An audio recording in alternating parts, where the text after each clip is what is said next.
श्री स्वामी समर्थ. आपण बेसन करणार आहोत, झणझणीत बेसन.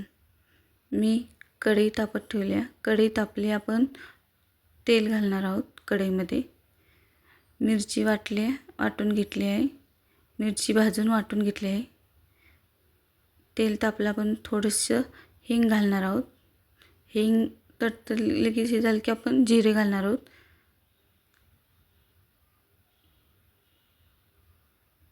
जिरे तडतडले की आपण थोडीशी मोहरी.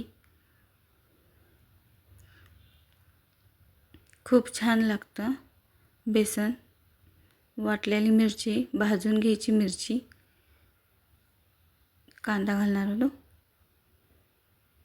मिरची भाजून घ्यायची आणि त्यात लसूण आणि थोडेसे मीठ घालून वाटून घ्यायचं. हे बघा, आपला कांदा आपण छान असं लालसर भाजून घेणार आहोत. लवकर कांदा भाजायसाठी आपण मीठ घालणार आहोत. लवकर कांदा भाजला जातो. लसूण खोबरं घालणार आहोत.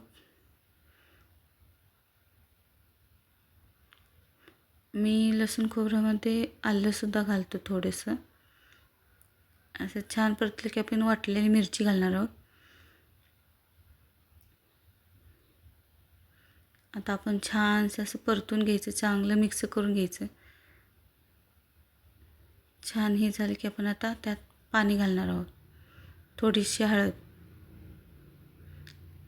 असं छान मिक्स करून घ्यायची की आपण पाणी घालणार आहोत.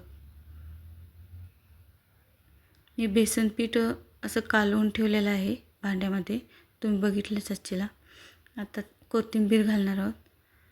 भरपूर कोथिंबीर घालायची म्हणजे छान होते बेसन. छान अशी उकळी येऊन देईल की त्यामध्ये बघा किती छान उकळी आलेली. आता हे बघा, मी बेसन हे केलं होतं, कालवून ठेवलं होतं ते बेसन मिक्स केलं, म्हणजे त्यामध्ये घातलं. खूप छान लागतं बेसन.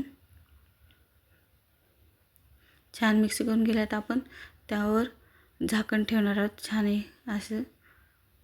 आणि तेल सुटूस का आपण हे करणार आहोत. मधनं आपण उघडून बघून हलवणार आहोत खाली लागतं का. हे बघा, छान तेल असं सुटलेलं आहे. बघा, तेल सुटलेलं आहे असं छान.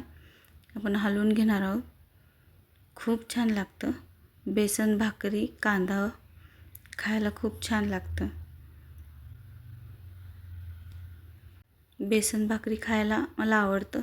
तुम्हाला आवडतं का बेसन भाकरी खायला?